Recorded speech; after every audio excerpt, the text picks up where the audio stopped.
I'll tell you a secret.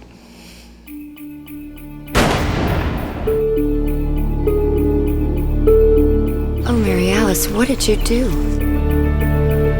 Secrets. We all have them. Your measuring cup. That's not my cup.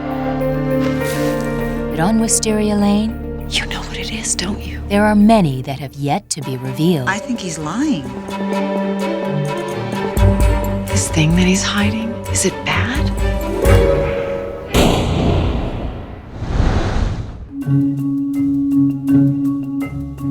I think that this first year was kind of a fun intro into the community. Wouldn't want any embarrassing family secrets getting out. There's a lot more going on.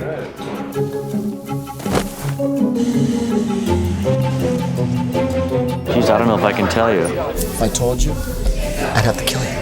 A knife that, retracts. Come here, little girl. Let me practice on you.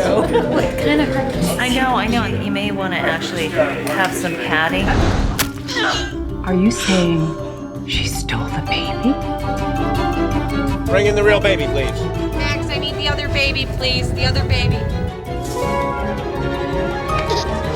I still feel like something's not right. Action!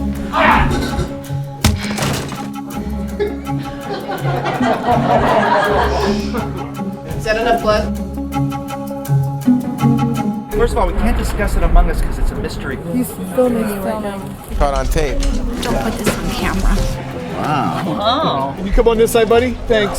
Secret. I'll find out what it is. Now they know our secret. I can walk down the street and hold my head high. That was truly one of my favorite scenes that I think I've ever had. We got there 6 o'clock in the morning, and I was very nervous to just basically be naked in front of the crew for hours and hours and hours. And so I just opened my robe, I said, here it is, this is what it looks like. So now we've all seen it, I could not be mortified anymore. And that was kind of how we kicked off our day, and I think everybody felt at ease after that. Well, I really wanted them to be able to shoot as much as possible. So we tried on G-strings, strapless bras, bikini bottoms, bodysuits. Ultimately, all those things you ended up being able to see from the side. So we basically ended up with a little bit of gaffer's tape just right over this in the same way, sort of just a strip around that other area. Well, that was fun getting that off. Yeah, I didn't need to go get a bikini wax after that. Oh wait, that's way too personal. Susan?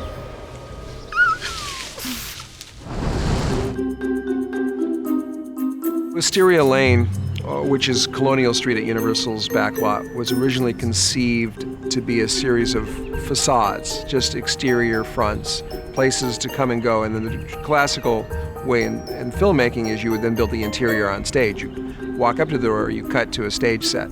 The interiors, because there's a finite amount of real estate and it all has to be used in many different ways, they all have different functions. You walk through the door, for example, of Bree's house, and all of a sudden you're into the restrooms that service the street. The big confusing thing was the exterior of Bree's is one house.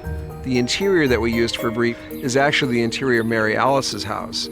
And the interior of Mary Alice's house only exists as a set on stage. It's just a great set, it's all this great fake wisteria and fake flowers, because they always look fantastic, They never will, it's just, perfect. And that was part of our conceptual approach from the beginning, was everything was a little heightened, everything was a little too perfect. Oh my God! That's my house! Oh! Well, I do have to wonder why my kitchen looks exactly the same after it blew up. I mean, I'm not sure, but I think if your kitchen blew up, you would probably change the tile. One thing I love about Mark Cherry's writing is there are consequences.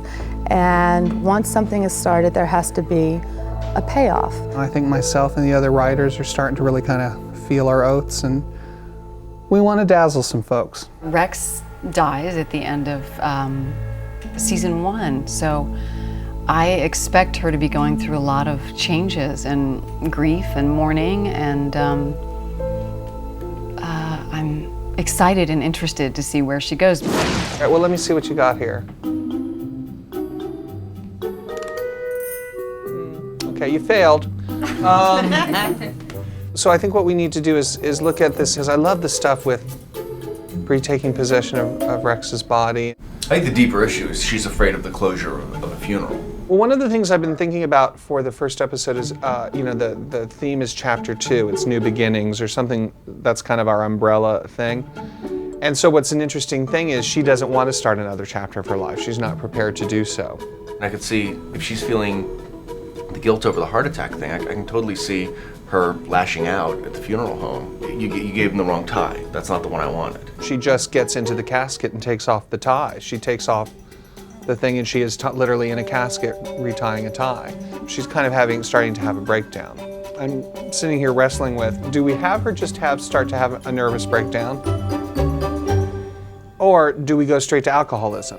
I mean, she's been through so much in season 1 that to see her just all of a sudden snap might feel... Well, here's what I would love to do is if she's having a nervous breakdown so that Andrew has her committed, and Andrew arranges for men to take her away in the middle of the night. I thought there would be some fun stuff there. Another element that we thought might be cool in here is if George just seeing that, okay, now's my chance to kind of insert myself and ingratiate myself to the, to the children, and it's just, he's not very good at it. Maybe we'll ultimately go to the thing where she's dating this guy who isn't George. Andrew will seduce him. And then Andrew will make sure she sees it. That will make her just completely freak out and snap, and then Andrew do it. So Andrew is really driving that train. The first story of Bree should focus on all that stuff that happens right after someone dies. There's phone calls to be made. If she's in manic mode, planning funeral, you keep busy. Would she just like refuse to? She would like stay outside the morgue and. It's tough because I think of like how my mom reacts in these crises. My mother's the ultimate lady. It's all about being proper. Right. Almost the lack of grief is the defining thing that My makes mom it. makes lists when faced with crisis. Exactly. It's like the paper comes out, oh, okay, there's a lot of things that we have to do now. I would love to see her making a list of all the things that have to be done, because then what becomes interesting about it is the kids are upset that Rex is dead and she's not there for them emotionally. Whatever her behavior is, it's setting up the doctor's suspicions even more. Because the last time we saw him, he just became suspicious before the operation. So to actually refuse to sign the death certificate or whatever we're going to do, her behavior can Well, maybe along ring with a that, bell. maybe that's where, maybe there's a fight with her and the kids where Danielle calls mom on the carpet for making the bed, That's during the interesting. heart doctor attack, and the doctor hears this. And if the doctor suspects something, he would refuse to sign the death certificate. Well, you don't need the death certificate signed if we're going to go have her steal the body. But at some point we have to find what is she building to with all this list and stuff. What is her moment? I don't know what that is yet. I think it's the moment where you see a little bit of the crack of the, whether it's the tie or whether it's just something you can see that Like even if she's just determined to get the house clean before the funeral, so all the women just pitch in and that you just see all these friends just pitching and cleaning and no one's talking about it. She does not want to talk about it. So their help is That's silent. interesting. They've never helped Bree clean her house before. She's never probably had anyone help her clean her house before. And instead of having her break down crying, I think she gets angry. I just think she's just livid, But she should also be doing like insane cleaning, like, she's got the refrigerator out, like she's got people coming over for wake, and so she's pulled out the refrigerators cleaning behind it. And they're like, She pulls out the refrigerator and it's spotless behind. There's like one little dust ball. How can this be? She turns around and slaps Susan. Stuff's starting to come out now, so I need to, it's my cue to get the hell out of my office. This is Applewhite. Alfre Woodard has joined our cast. It's so exciting to have her here. Can you quite believe that you are the new neighbor here on Wisteria Lane? Yes, I can believe that I'm the new neighbor. It's fitting. I'm a creepy mystery. I feel like I'm up to that. Really? And best of all, I can keep a secret. I think that's really why I'm here. Well, you have to in this place. Yeah. And everybody has a secret, so no doubt Betty Applewhite has a secret of her own. Yes, she does. Do you know what it is yet? I know what my secret is. I wasn't told my secret until after I'd already shot a couple of scenes. When he told us our secret, we were like this. And I said, oh my God, I wish I'd known before we shot the other thing. He goes, oh, no, it's fine. And so when he walked away, I looked at my car and I said, You know we can't tell anyone this, right? I hope to go darker and deeper with the characters. People are very friendly in this neighborhood.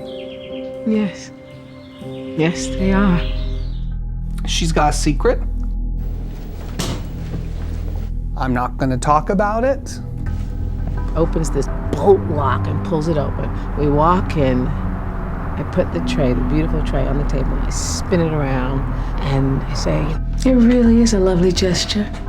And we walk out the door, and then It's different. It's different, and we're going to have some fun with it.